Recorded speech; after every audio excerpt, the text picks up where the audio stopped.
آپ کے دل میں رچنس ہو تو فارغ کریں اپنے آپ، ٹائم نکالیں اللہ تعالیٰ کے لیے، اور پھر دیکھیں آپ کے مسئلے کیسے حل ہوتے۔ کئی لوگ سے میں نے سنا ہے، ایک بھائی بہت مشکل سے گزرے تھے، 2 سال پہلے کا واقعہ ہے، اور 6-7 مہینے ہو گئے ان کا وہ مسئلہ حل نہیں ہو رہا، ان کا وہ مسئلہ حل نہیں ہو رہا، کوئی فیملی پرابلم تھی۔ اور ایک دن مجھے ملے and he was so happy، اور انہوں نے مجھے ایک سینٹینس کہا جو میں کبھی نہیں بھولوں گا۔ انہوں نے کہا کہ علی بھائی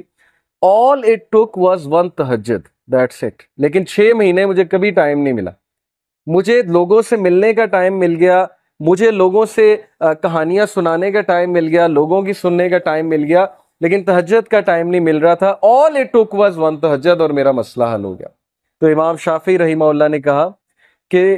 میکنگ دعا ایٹ دا ٹائم آف تہجد is like an arrow which does not miss its target. تو باقی یہ کہ اللہ دعا آپ کریں اور نہ ملے یہ ایک الگ بات ہے، ظاہر ہے اللہ تعالیٰ وہی دیں گے جو بہتر ہے، لیکن یہ سینٹینس یاد رکھنے والا ہے کہ all it took was one تہجد۔ تو اپنے آپ کو فارغ کریں، ٹائم نکالیں اللہ تعالیٰ کے لیے، یہ آپ کے ہی لیے بہتر ہے۔ اور پھر یہ حدیث، انس بن مالک reported the messenger of Allah صلی اللہ علیہ وسلم said، Allah Almighty said، حدیث قدسی ہے، O son of Adam, if you call upon me and place your hope in me, I will forgive you without hesitation۔ اگر تم ہوپ میرے سے لگاؤ گے، امید میرے سے لگاؤ گے، تو میں تمہیں معاف کروں گا، without any hesitation میں تمہیں معاف کروں گا۔ O son of Adam, if you have sins piling up to the clouds and then ask for my forgiveness, I will forgive you without hesitation۔ اور اگر تیرے گناہ آسمان تک جا رہے ہیں اور آسمان کی طرح پائل اپ ہو چکے ہیں، کلاؤڈز کی طرح، یعنی اتنے سنز ہو چکے ہیں کہ تم اسراف کر چکے ہو، اور تم مجھ سے معافی مانگو گے، میں تمہیں معاف کروں گا، لیکن سچے دل سے توبہ کرو گے، میرے پاس آؤ گے، میرے سے بات کرو گے، مجھے ریکگنائز کرو گے، تو میں تمہیں معاف کروں گا۔ تو کویسچن یہ ہے کہ کیا ہمارے ہوپس اللہ تعالیٰ سے لگے ہیں یا ہمارے ہوپس کریشن سے لگے ہیں؟ میں یوتھ سے بات کر رہا ہوں، میں حیران ہوں کہ ہم ایک انسان کے لیے راتیں جاگ لیتے ہیں، ہم اس کے لیے اپنے ڈیسیجنز چینج کر لیتے ہیں، کیریئر کے جو ہماری لائن ہے اس کو چینج کر دیتے ہیں ایک انسان کو پانے کے لیے، ایک انسان کے پیچھے دوڑتے ہیں، اور بعد میں ہمیں کوئی خاص فائدہ بھی نہیں ملتا، بعد میں ہمیں جو ہے وہ ریگریٹ ہوتا ہے کہ میں نے اتنا کچھ کیا اور آگے سے رزلٹ جو ہے وہ کچھ بھی نہیں ہے۔ تو یہ ہیں وہ مثالیں جو اللہ تعالیٰ ہمیں قرآن مجید میں بتا رہے ہیں، حدیث میں بتا رہے ہیں کہ تم میرے سے امید لگاؤ، تم میرے پاس آؤ، تم میرے سے مانگو،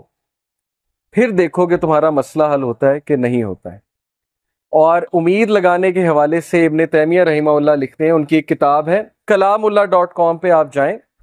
تو وہاں پر ایک کتاب ہے ابن تیمیہ کی، I think relief from distress, yes exactly یہ نام ہے، ریلیف فرام ڈسٹریس، کے ڈسٹریس سے ریلیف کیسے ملنا ہے، اوکے یہ کتاب ہے۔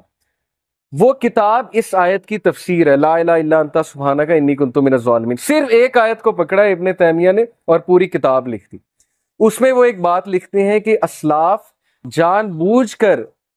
یہ دعا کرتے تھے، یہ بھی ایک دعا تھی ان کی کہ ہماری دعائیں ڈیلے ہوں، ہماری دعاؤں کی قبولیت ڈیلے ہو۔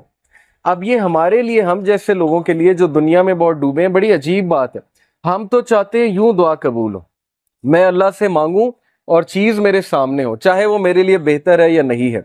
اسلاف کہتے تھے کہ ہم جان بوجھ کے وش کرتے تھے کہ دعائیں ڈیلے ہوں، کیوں؟ کیونکہ جب بندہ دعا کر رہا ہوتا ہے اس کا تعلق ہی اللہ سے اور ہوتا ہے،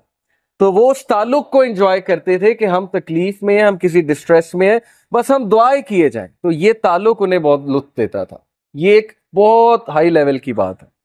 بتانا میں آپ کو یہ چاہ رہا ہوں کہ دیکھیں مصیبتیں آتی ہیں، مشکلیں آتی ہیں، انسان پر بہت سے فیزز آتے ہیں،